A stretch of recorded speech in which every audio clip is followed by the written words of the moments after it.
الشيطان الرجيم. بسم الله الرحمن الرحيم. الحمد لله رب العالمين، وصلى الله على سيدنا محمد وآله الطيبين الطاهرين. اللهم صل على محمد وآله.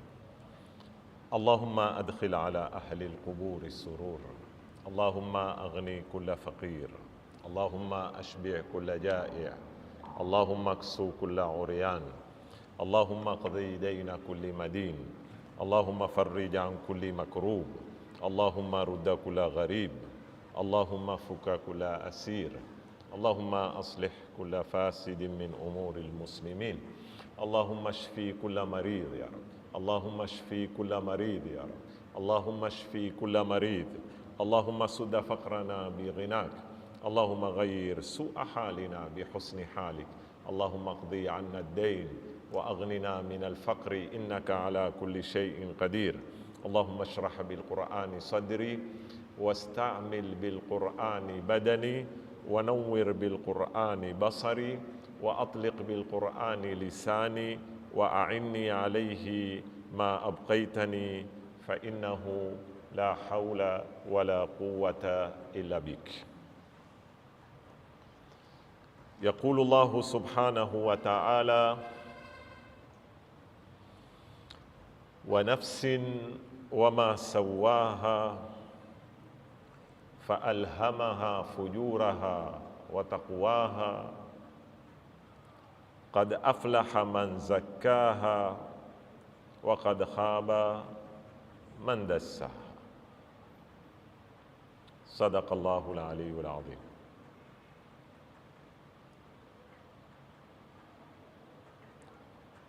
Tuko katika fikra inaozungumzia misingi ya masuala ya kimaadili na kujaribu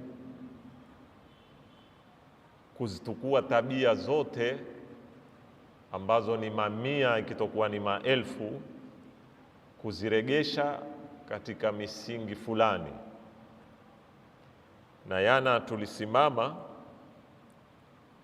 tukiamini kwamba ama tukizungumzia wale wataalamu wanaosema kwamba mwanadamu apekeshwa na nguvu tatu. Nguvu wameita quwwatul idrak, nguvu ya kufahamu. Ya pili wakaiita quwwatul jalbil manfaa, nguvu ya kujivutia maslaha na manfaa. Na nguvu ya tatu wakaiita quwwatu ad-dafi'a, al-quwwatu dafi'a au quwwatu daf'i, nguvu ya kutatua, ya kuepusha maovu. Na asema ukizitaamali nguvu hizi tatu utaona kwamba tabia zote zarudi katika moya katika hizi. Ukizungumza ushujaa sijui nini, zote zarudi hapa. Haya ni maoni yao ambao jana niliyazungumzia. Leo nataka nimalize kuangalia upande wa maulamai wetu wa Kiislamu wasemaje. Toba mgao huu haukukubalika, na kwa sababu kuna baadhi ya tabia hazipatikani katika misingi hii yote. Kwa mfano, unyenyekevu ambao ni katika tabia muhimu ya Kiislamu, atawadhu. Ukiipeleka kwenye maslaha haimo, ukiipeleka kwenye madhara haimo. Kwa hivyo lazima tutafute, wasema hawa, misingi ambayo itaweza kukusanya tabia zote. Kwa lugha ya kimantiki, yani lazima iwe ni jamia ya akhlaqi zote. Na sitaki kuingia sana kutoa mifano mingi ya kukuonesha kuna tabia kadhaa ambazo tunaweza kuzitaja haziji kwenye misingi hii na ni katika tabia mzuri. Kwa hivyo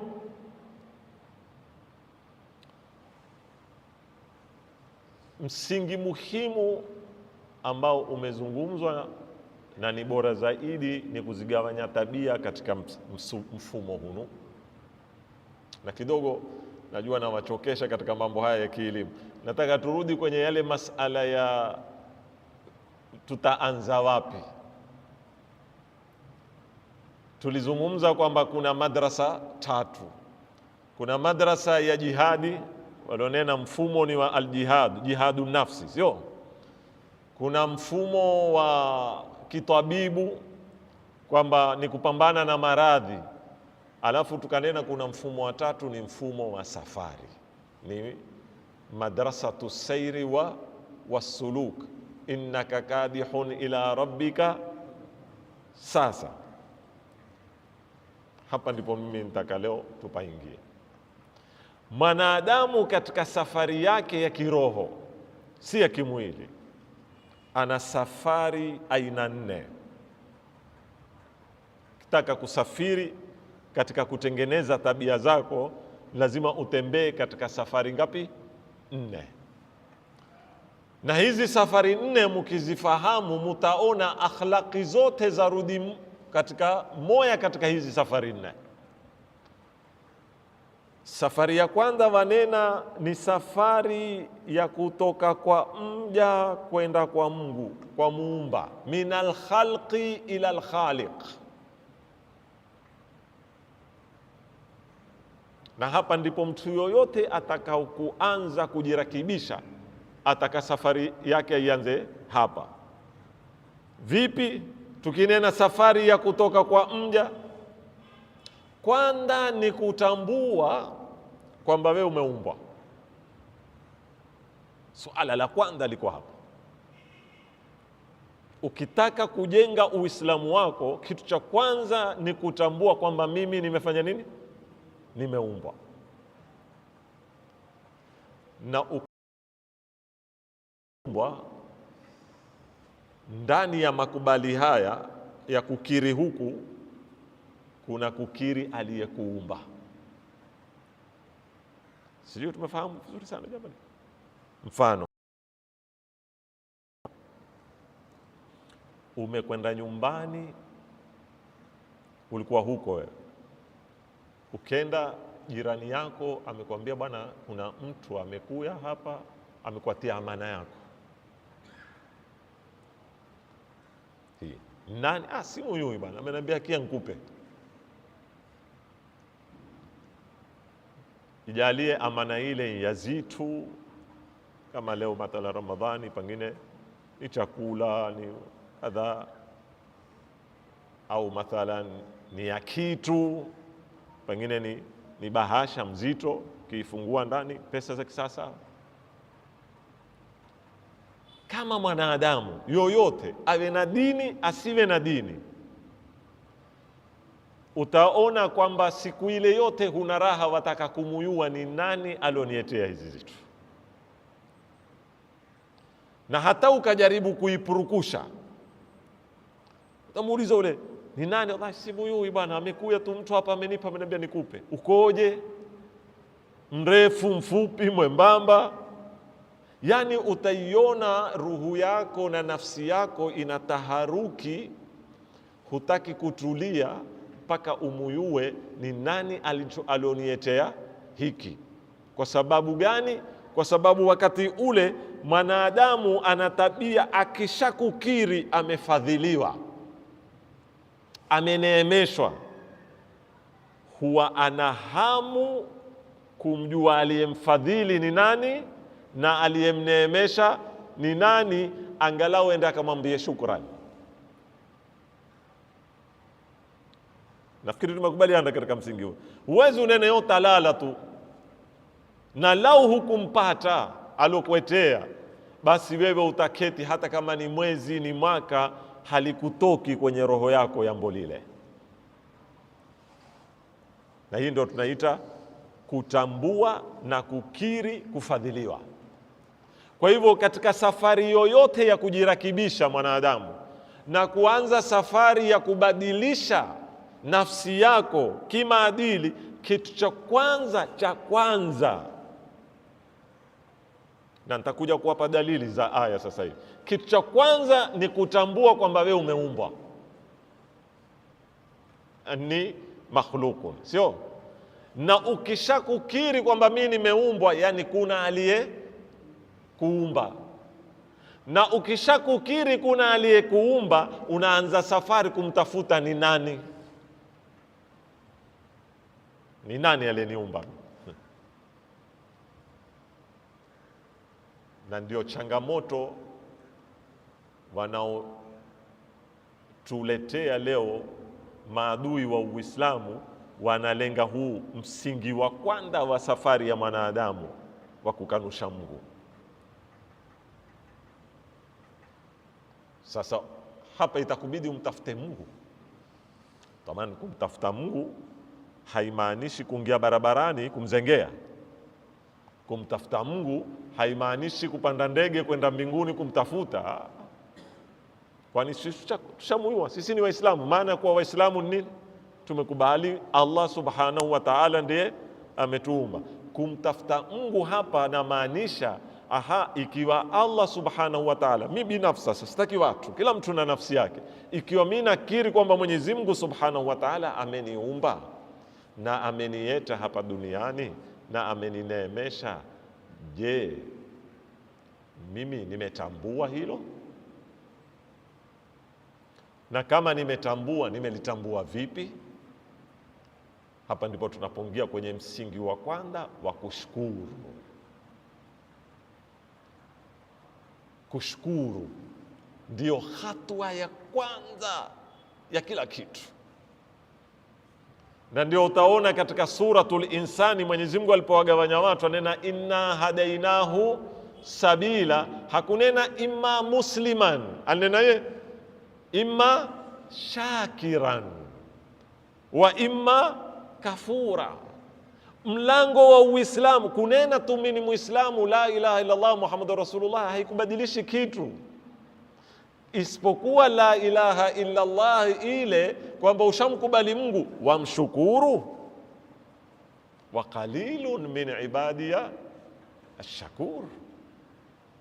Waislamu ni wengi alhamdulillah, kwa mamilioni, lakini wote wamshukuru Mwenyezi Mungu? Kwa hivyo safari yetu ya kwenda kwa Mwenyezi Mungu yagawanyika safari ngapi jamanini? 4. Safari ya kwanza ni safari ya kutoka kwa mja kwenda kwa nani? Kwa Mungu. Mlango wa kwanza ni kutambua kwamba kuna Mungu amekuumba na amekuneemesha, na kutambua hilo la kulazimisha kumshukuru. Utamshukuru vipi? Naam, nimekubali Mungu ameniumba. Kumshukuru ni kumwabudu. Unaposali wewe, unapofunga, kabla ya kuangalia nitangia peponi, nitapata hurul aini, sijui nitalipwa majumba, kabla ya yote kwanza wewe unapokuja ukapiga takbiri kwenye swala Allahu Akbar, ukaswali, ukamuinamia Mola wako, ukasujudu, kitu cha kwanza ni kutekeleza wajibu wa shukurani, kwa sababu kila mwanadamu akili yake yamwambia anayekuneemesha lazima ufanye nini? Umshukuru. Na hili ni falsafa muhimu. Taban hatuwezi kumshukuru Mwenyezi Mungu haka shukurihi, haki ya kumshukuru hatuwezi, kwa sababu neema za Mwenyezi Mungu zilizotuzunguka, hata tukaketi msikitini kutoka tukizaliwa mpaka tukifa, hayatoshi kutekeleza shukurani za nani? Za Mwenyezi Mungu Subhanahu wa Ta'ala. Lakini tukishukuru hatumlipi Mungu. Na hii ni katika fikra moja tukiweza kuijenga katika jamii itatusaidia sana. Shukurani si kulipa fadhila. Usisikie huwezi kulipa fadhila hata kwa mwanadamu mwendani wako, huwezi. Hata mpe milioni za senti, huwezi. Wala haikuwekwa shukurani kwa maana ya kulipana. Tukienda hivi tutafanya biashara, wala si lazima. Kwa sababu gani? Mathalan leo mtu aweza kukufanyia jambo kubwa sana kimada, shukrani yako ikawa jambo dogo kimada, lakini ikawa ina athari kubwa kuliko alivyokufanyia wewe, kubwa sana. Kwa hivyo tusijenge katika akili zetu kulipana, kama hii fikra fulani amekuwa kunizika na mimi nendao kumzika, fulani nilipokuwa mgonjwa alikuwa kuniangalia, kwa hivyo na mimi nendao kumwangalia, fulani mimi nilipokuwa sijifai aliniangalia, kwa hivyo na mimi nendao. Hiyo sio maana ya shukurani. Kama shukurani ni kulipana, basi hatuwezi kumshukuru Mungu. Ala, niambie wewe, una ngapi za kumpa Mungu mshukuru? Una ngapi? Uwezi. Bata kumshukuru Mungu, waweza kumlipa mamako? Waweza? Ule utungu tu wa siku ya kuzaa, ule utungu tu wa siku ya kuzaa, kisha wewe waja kumlipa mtu hata utakachokumpa hakihitaji tena. Wewe mwangalie mamako alipokuwa bado ukali binti, simandia wenye kunena ukali mzima, akatupa anasa za ulimwengu zote, akakulea, akaamua kuketi ndani, akaamua kuweka karai la ziazi, akaamua sijui kufanya kadhaa, akakuyea wewe mpaka ulipofika baada ya miaka 30 ndio umekuwa mtu. Leo hata ukampa ujana wake waweza kumrudishia? Hata leo umekuya, wajua mimi nataka kumwangalia mamangu, nataka kumjengea nyumba. Ile nyumba unaomjengea sasa hamna tena mtu, yeye ashamaliza ujana wake na afya yake ashaimaliza kwako. Hata wakati ule ukimpa senti ana raha nazo gani?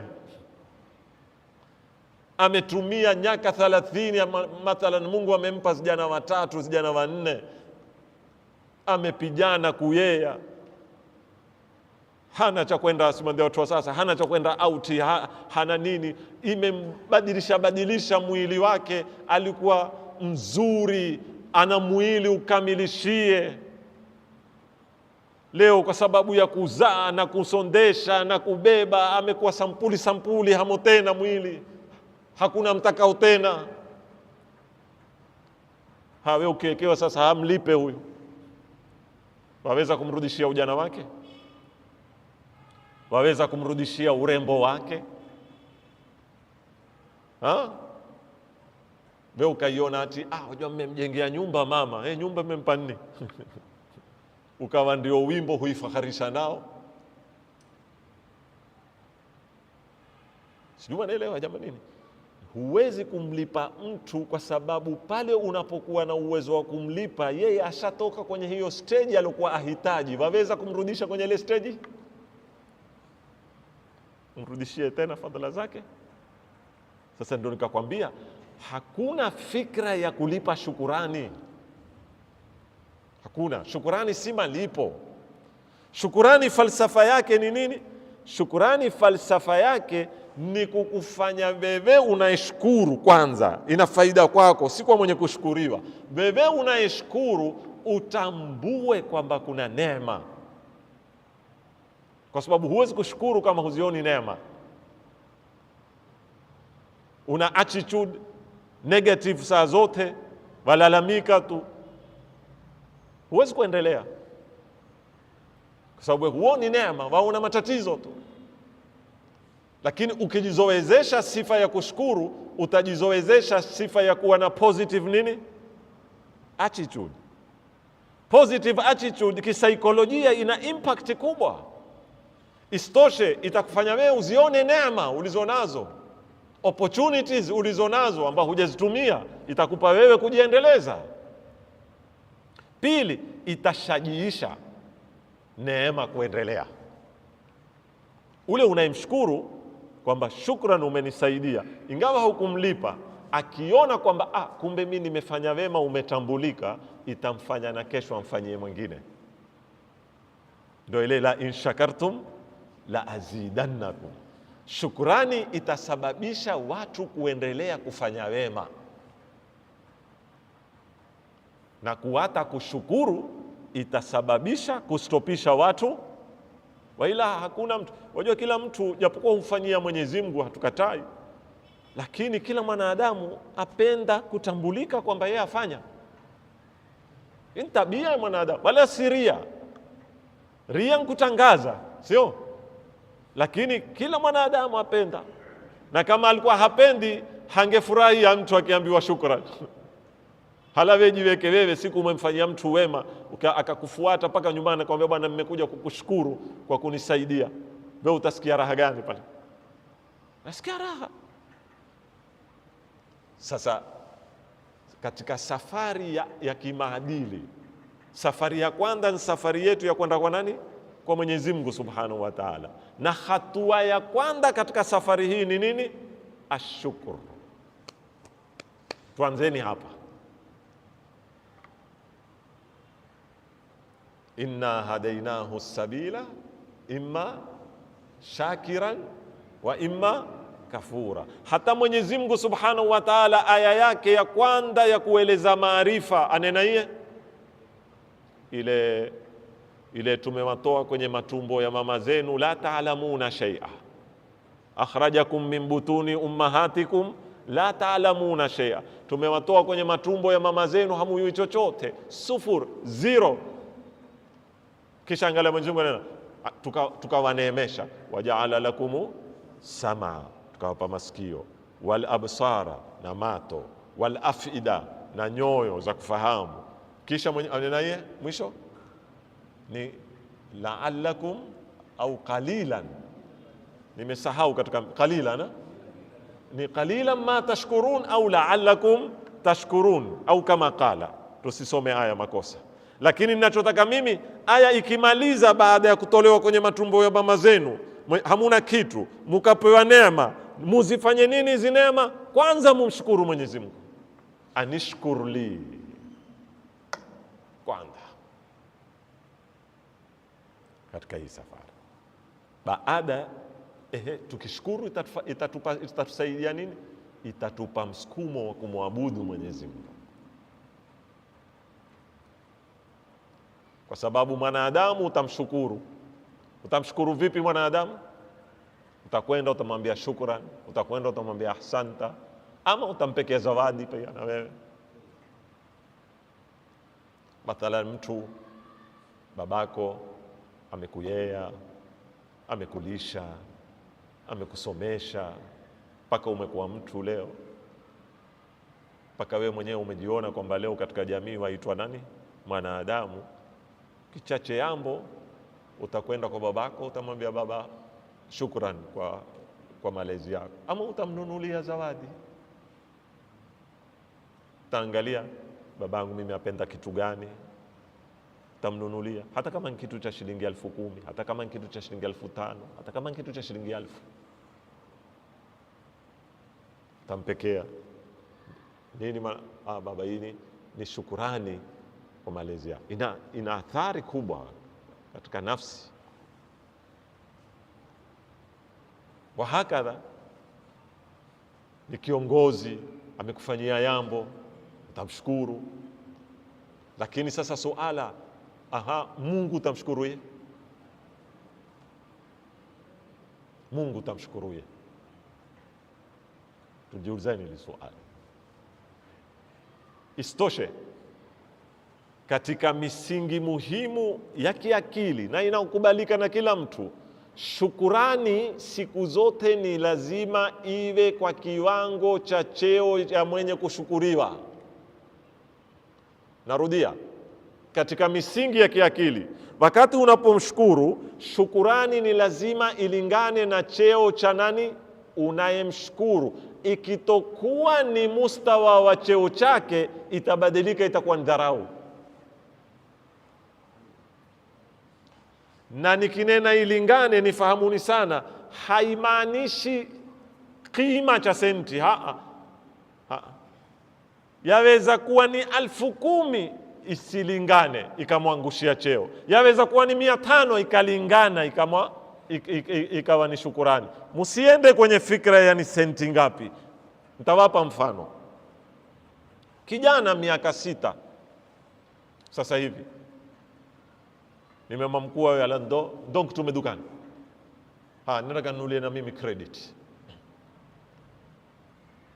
Kijana ametoka mbio mpaka dukani, amekwenda amekununulia credit.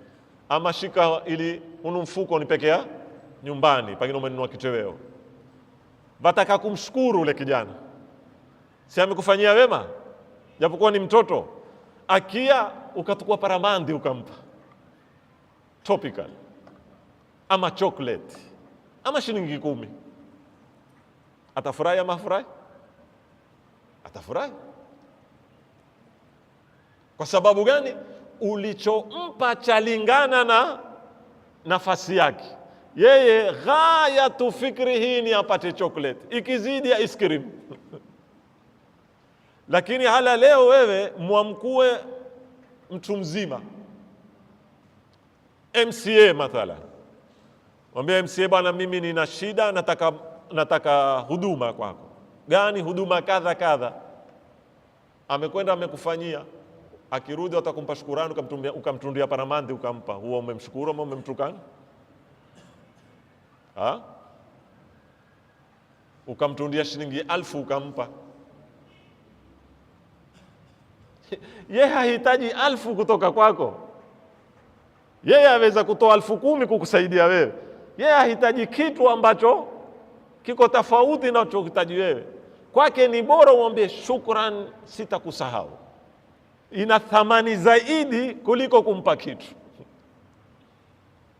Kwake utamwambia shukran, tuko pamoja, tutasimama na wewe. Hiyo kwake ina thamani zaidi kuliko utunde bahasha ya shilingi 10,000 ufanye nini? Umpe. Ukimtundia bahasha shilingi 10,000 ukimpa, yeye atakuona kama muenjoy sasa.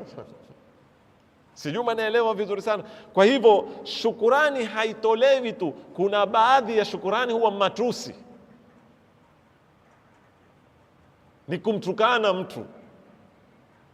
Kwa hivyo kabla hujamshukuru mtu ni lazima umjue cheo chake ni nani, umri wake ni gani, nafasi yake kwenye jamii ni ipi. Kwa hivyo chaweza kuwa kitu ni kitoto, thamani yake ni ndogo, lakini chalingana na cheo chake. Na chaweza kuwa kitu kikubwa, thamani yake ni kubwa, lakini hakilingani na cheo cha unayemshukuru. Sasa kwa binadamu ni rahisi kuyua. Babako wataka kumshukuru, utamuyua babangu ni fulani, cheo chake ni gani, anaopenda ni zitu gani, utampekea. Mamako hivyo hivyo, kiongozi wa hakadha. Lakini tuje, vipi utamshukuru Mungu?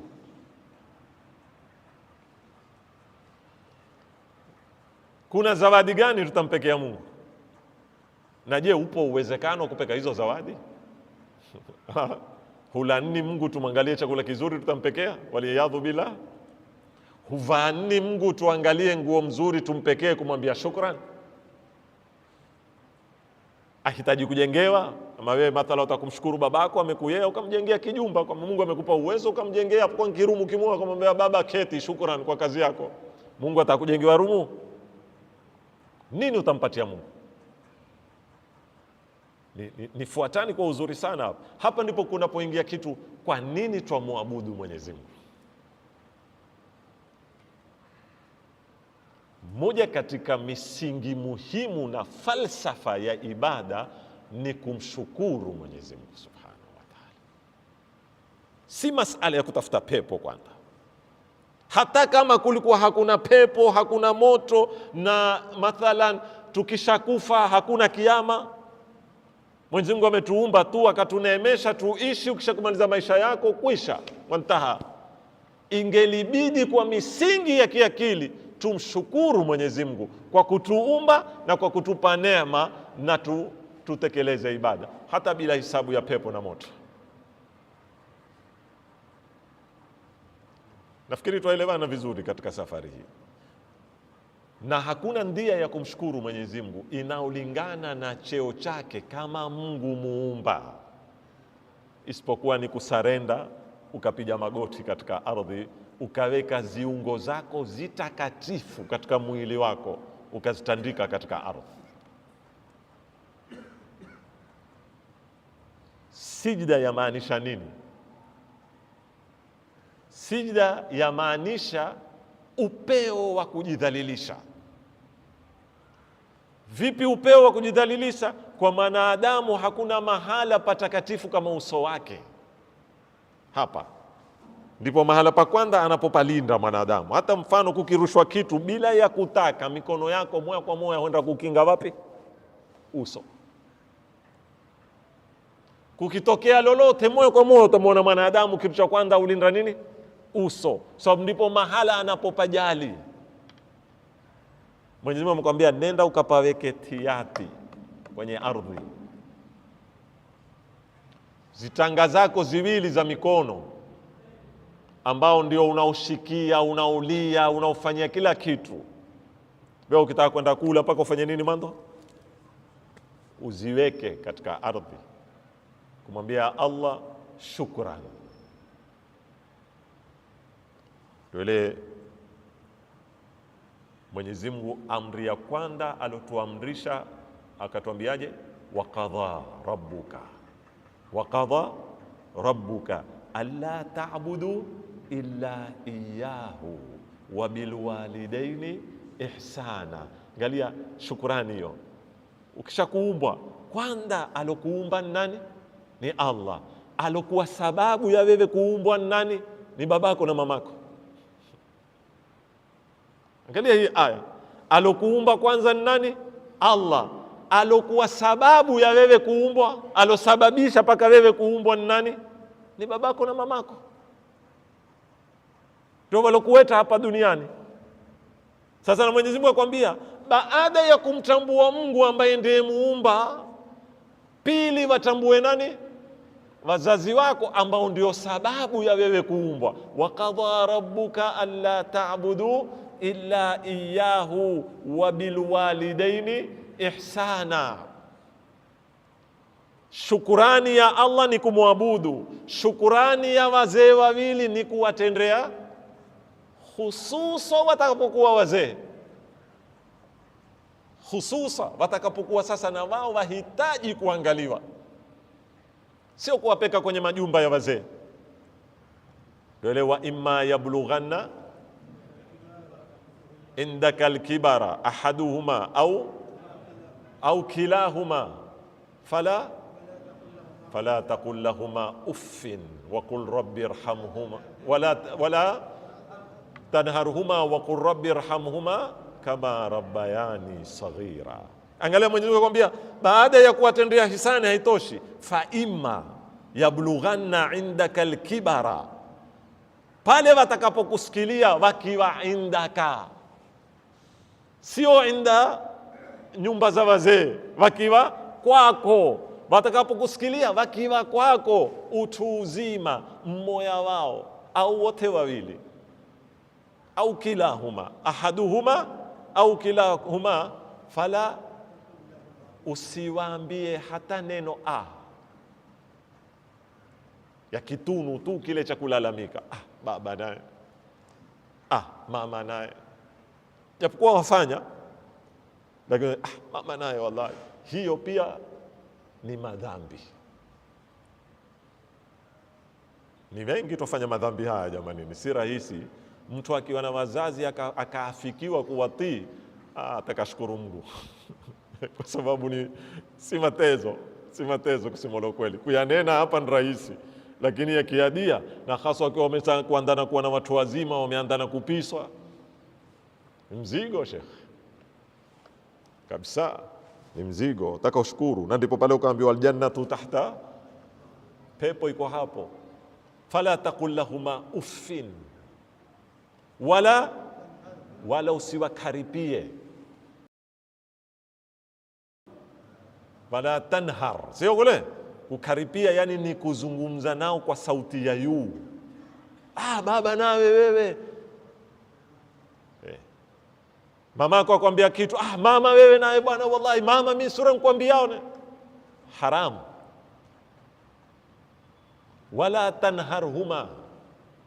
Istoshe, baada ya kwamba hayo yote, kila ukipata fursa ya kuomba dua, kwanza waombe wazazi wako. Waqur rabbi irhamhuma kama rabbayani saghira, na mwambie Mwenyezi Mungu warahamu wazazi wangu wawili kama walivyonilea mimi nikiwa mdogo.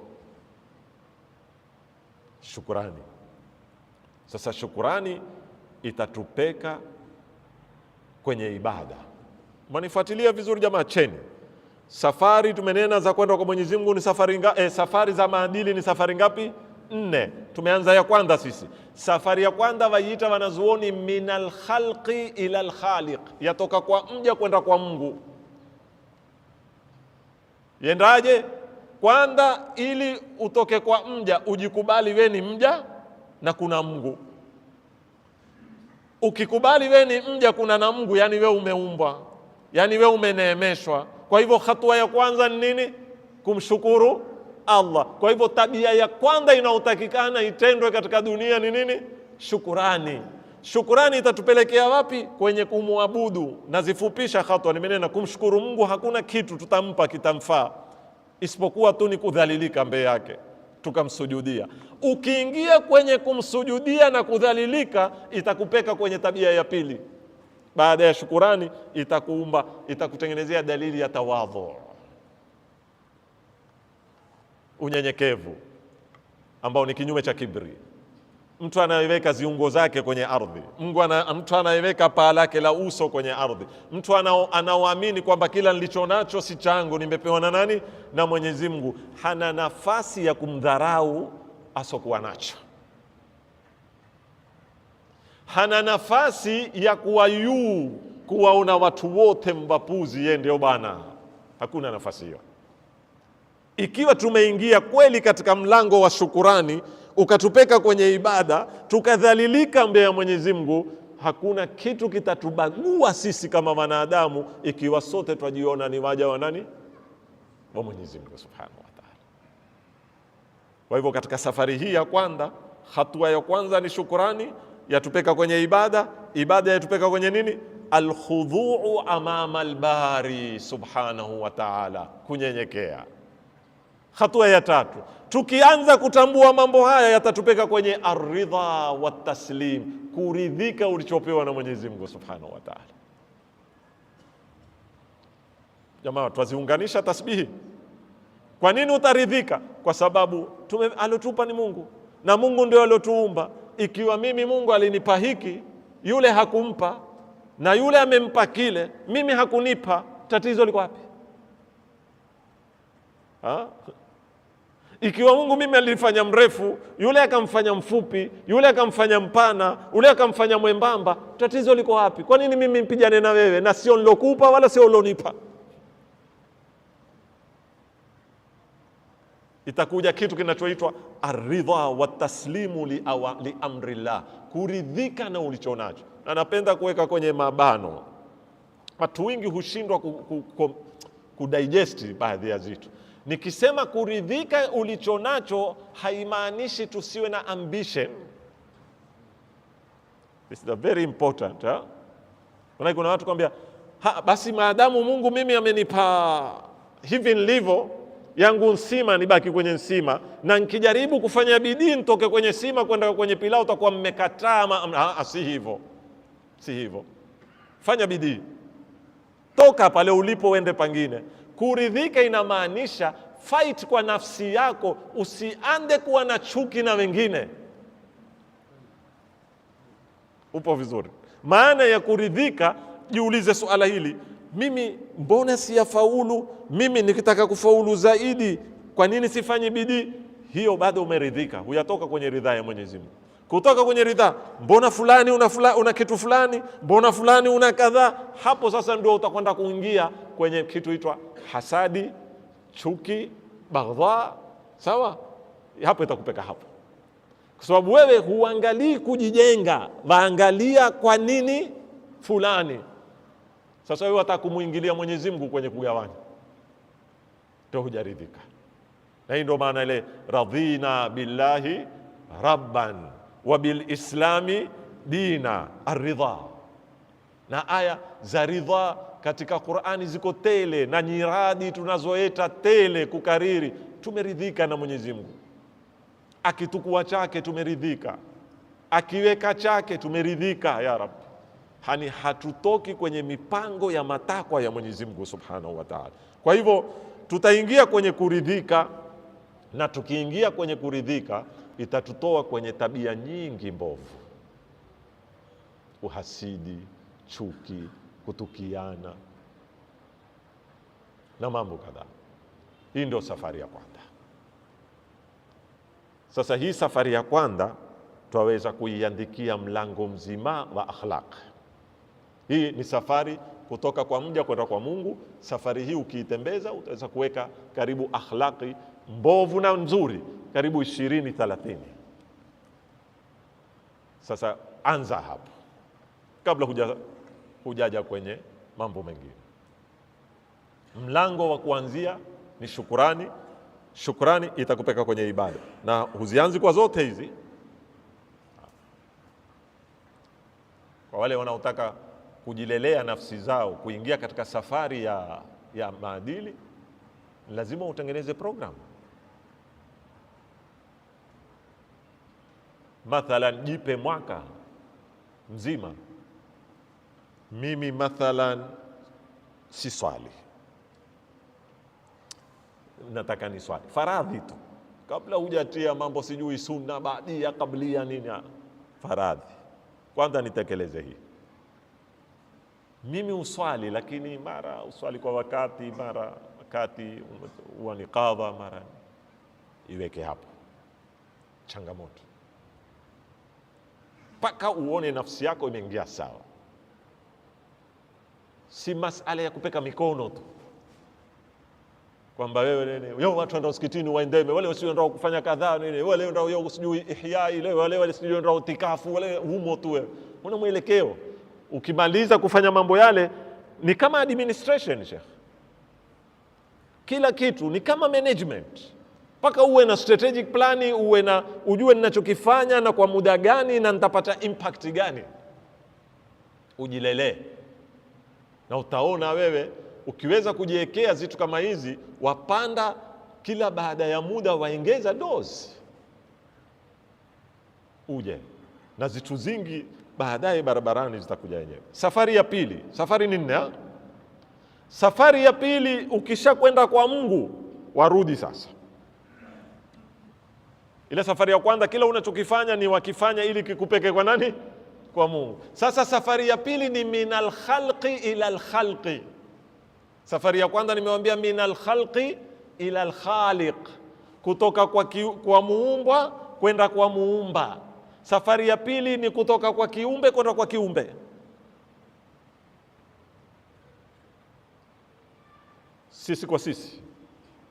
Ushatengeneza mahusiano yako na Mwenyezi Mungu kupitia shukrani iliyokupeka kwenye ibada, ibada ikakupeka kwenye tawadhu, tawadhu ikakusafisha na hasadi na ikakupa ridha. Vaja sasa mahusiano yako na waja wa Mwenyezi Mungu. Kwa mfano, leo wewe kuna watu kadhaa wawaheshimu, na wengine hata ni wadogo wako kiumri, na wengine hata huwazaa. Paka mtu kijana humzaa, wewe umheshimu. Kiulizwa kwa nini, utana babake huyu alifanya nini? Aliniea. Babake huyu alifanya nini? Alinisomesha. Babake huyu sijui kadhaa, bibie huyu, ama hakuna zitu hizi. Kwa hivyo wewe ukitendewa wema na mtu, wema wenye uzito, haitoshi tu kwamba wewe wamshukuru yeye, baheshimu kila kinachohusiana na yeye. Kila kinachohusiana na yeye wakiheshimu. Kuna watu leo wana mahusiano na misikiti kwa sababu tu ule msikiti ulikuwa wa fulani na fulani mzee kufa. Lakini utamwona yeye, mimi siwezi kupavata pale mahala. Kwa nini? Kwa sababu fulani bwana alikuwa kadhaa, fulani mimi alinisomesha, fulani mimi aliniye. Manielewa hii fikra vizuri. Sasa ukielewa fikra hizi, napiga mifano, Mungu hafananishwi kila mara nawaambia, lakini najaribu kupiga mifano muelewe. Ikiwa wewe ushasafiri kwenda kwa Mungu, ushakubali kwamba Mungu ndiye aliyekuumba na neema aliyokufanyia Mungu na wema kila aina, hutotosheka tu kumtambua Mungu, utatambua kila kinachohusiana na Mungu. Mupo jamani? Na katika zinazohusiana na Mungu ni waja wa nani? Wa Mungu. Kwa hivyo kila huyu, kama vile unavyoniangalia mimi kana huyu mwalimu wangu, ukaniheshimu hata kama sistahiki kuheshimiwa kwako, pengine ni mdogo wako, lakini kwa sababu mwalimu wako. Je, ukiipanua nadharia hii ikawa kila mwanadamu muonao huyu ni mja wa Mola wangu, hiyo itakupelekea kufanya nini? Utauheshimu ubinadamu. Hata kafiri, unapomwangalia kafiri lazima useparate zitu ziwili, umwangalie ubinadamu wake hauna tofauti na wako, uangalie na zitendo zake zina tofauti na zako. Kwa hivyo ukitukia nini? Zitendo zake, usitukie ubinadamu wake, kwa sababu yule bado ni mwanadamu na ni mja wa nani? Wa Mwenyezi Mungu.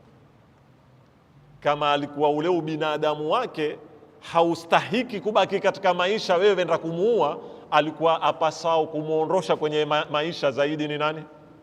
Ni alomweta. Ikiwa alomweta ye mwenyewe amemuata huishi na humpa oxygen na humpa hewa kwa kutambua ubinadamu wake, wewe ambao pia kama wewe umeetwa likutizielo kwenda kuua watu lipi? Manielewa vizuri jamani? Hii safari ya pili inaitwa ni kujenga mahusiano baina mja na mja wenzake ambao wote waamini ni waja wa nani? Hapa kuna tabia. Sasa hapa ndio kutakuja na tabia ya unyenyekevu, heshima. Sawa jamanini? Kupendana, kuliwazana, kukirimiana. Sasa zitie sasa tabia zote zinaopresent mahusiano ya mwanadamu na mwanadamu. Na hapa tutakuja inshallah mbele katika darasa za haziko mbali, tutazigawanya. Vipi utajenga mahusiano na mtu anayefanana na wewe kwa kila kitu, kiubinadamu, kiitikadi, kimadhahabi, kimila, kikabila? Vipi utaamiliana na mtu anayekhtalifiana na wewe kidini, kimadhahabi? Vipi utaishi na mtu anayekhtalifiana na wewe kitamaduni? Kila mahala Mungu ashatueleza kwenye Qur'an, inna khalaqnakum min dhakarin wa untha waja'alnakum shu'uban wa qabaila litaarafu. Lazima kujengwe mahusiano,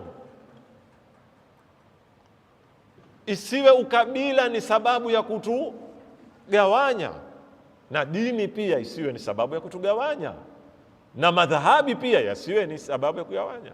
La yanhaakumullah anil ladhina lam yuqatilukum wa lam yukhrijukum min diyarikum an tabarruhum. Jamani, hii Qur'ani isomwe vizuri. Hajawakataza Mungu na makafiri ambao hawakuwapiga zita wala hawakuwatoa kwenye miji yenu, muwatendee wema.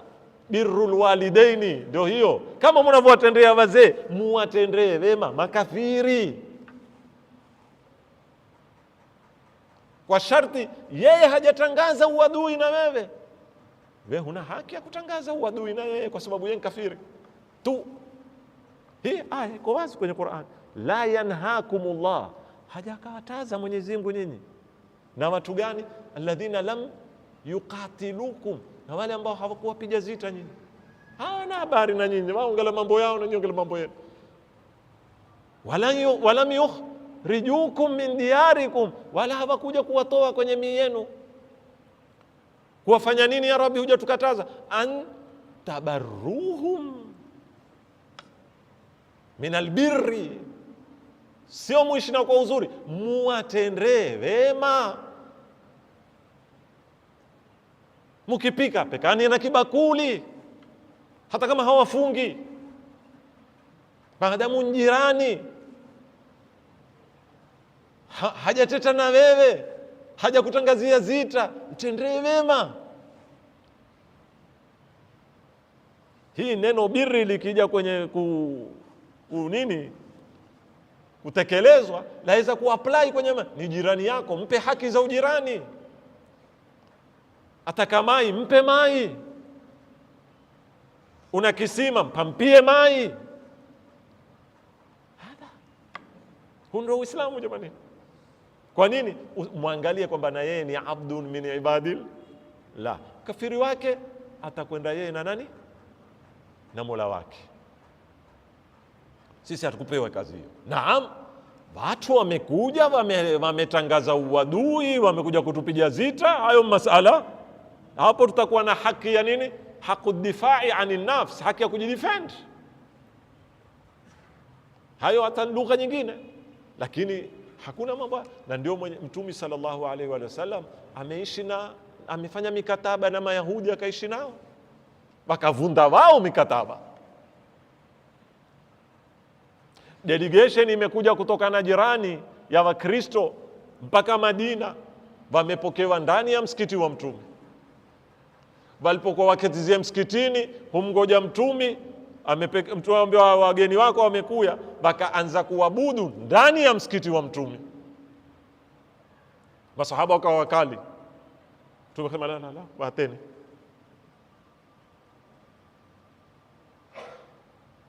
Hizi ziso tukizitoa msikitini jamanini, tusizitoe kama ngano.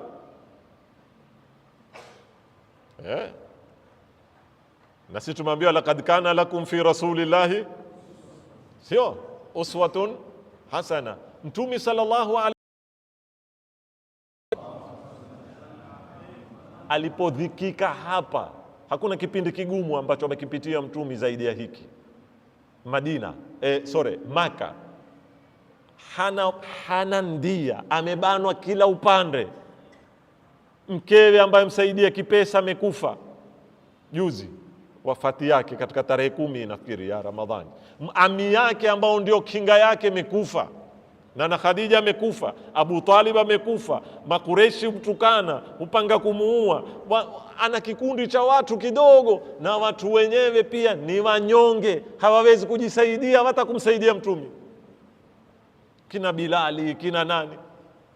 Angalia watu wangu ni mpekee nani awahifadhi, sababu mimi niko na process ndefu ya mapinduzi, na hii krimu nikiipoteza ni hatari. Sasa hivi taipeka wapi?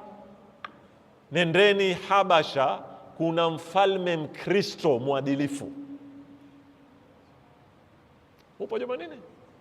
Nendeni wapi?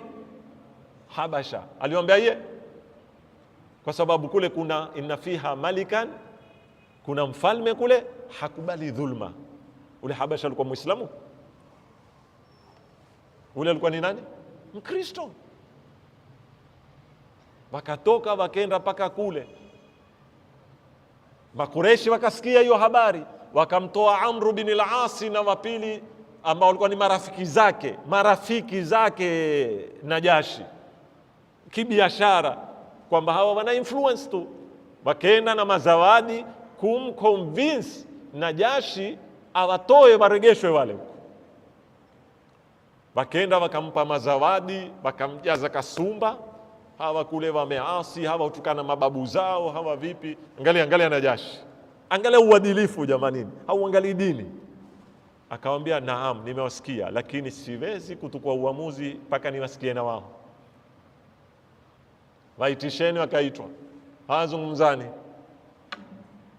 Jaafar bin Abi Talib ndio alikuwa spokesman wao, akatoka, nafikiri mmeiona risala nyinyi, akazungumza, akajieleza, la, sisi hatutukani mtu, sisi imani zetu ni hizi, na huku nyuma tulikuwa tukiabudu masanamu manini, tumekataa uhuru wetu. Najashi akamwambia Amru, la, siwezi kuwatoa. Kisha akawauliza, kwa nini mmekuja kwangu? Wakamwambia, mtumi wetu ametuambia tuye kwako kwa sababu kwako hadhulumiwi mtu. Ikamtouch kiasi kikubwa sana. Kina Amri wakaona haya mambo mhutoka mikononi, wakaenda wakamwambia Najashi, hawa wana maneno makubwa mno hunena kuhusu Maryam na Isa. Uziona hizi kasumba? Hawa utukana hawa. Na wewe Mkristo ukisha kumdara kwenye nini? Maryam na Nabii Isa umezengeani wewe? Si umetota nyuki? Akabura mpaka alisimama. Ndio pale Najashi alisimama kwenye kiti, akashuka akaya, akamwambia, hala madha taquluna fi Maryam wa Isa. Jaafar bin Abi Talib akamwambia, utanisamehe nikusomee, utanipa ruhusa nisome baadhi ya aya za Qur'ani zinaozungumza kuhusu Maryam na Isa? Akamwambia yeye soma. Ndio akamsomea zile aya za suratu wadhkur fil kitabi Maryama idhin tabadhat min ahliha makanan sharqiyya, mpaka akaja wasalamuna alayya yawma ulidtu wa yawma amutu wa yawma, na huku Najashi matozi yamtoka. Ndio akatunda ile simbo yake akachora mstari, kisha akawaambia,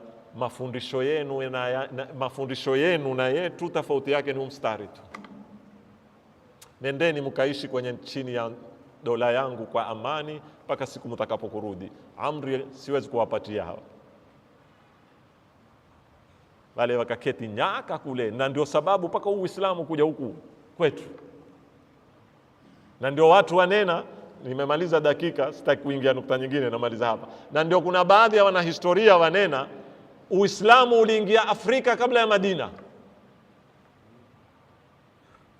Uislamu ulikuya Afrika mapema zaidi kabla haujaenda Madina, kwa sababu hawa masahaba walikuya huku Ethiopia, ama zamani ilikuwa ni Eritrea, ile Habasha, walikuya huku kabla mtumi hajagura kwenda Madina. Tupo jamani? Kwa hivyo katika safari ya pili ni safari ya wewe na wenzako. Mwenzako unaifanana naye dini ama usofanana naye, mwenzako unaofanana naye madhahabi ama usofanana naye, mwenzako unaifanana naye kabila ama usofanana naye. Lazima tuishi katika misingi ya Kiislamu ya kuheshimiana, ya kusameheana, ya kukubaliana, ya kupeana udhuru wa kukhtalifiana, kwa sababu ikhtilafu ni utajiri kwa umma. Wala yazaluna mukhtalifina. Insha Allah taala kesho tutaendelea kumaliza. Tumebakisha safari ngapi? 2. Sawa jamani, safari ni 4. Insha Allah kesho tutaendelea. Na kabla sijafunga, makumbushwa kwamba leo ni usiku wa kupambaukia 21. Kama nilivyowaambia juzi, insha Allah tutakuwa na program ya ihyai hapa Safa ikianza saa 4. Na pia napenda kuwakumbusha kwamba huenda mara hii tukawa na majuma 5 katika Ramadhani hii. Itategemea kwa wale ambao hufuata mwezi wa kuandama, kwa sababu hili juma linalokuja ni la 4, na baada ya juma hilo juma lingine litakuwa 30. Sasa Hamisi kiandama mwezi, juma itakuwa ni Idi. Kama Hamisi haukuandama mwezi, juma itakuwa ni 30. Kwa hivyo itakuwa ni juma la 5. Na Qudsi Day mara nyingi huwa yafanywa juma la mwisho, lakini ilipokuwa juma la mwisho halina uhakika. Kwa hivyo mara hii Qudsi Day itakuwa ni juma hili juma la 4. Insha Allah tujitokezeni kwa wingi katika siku ya kuhuisha siku ya Masjidul Aqsa ulimwenguni, siku ya juma insha Allah taala.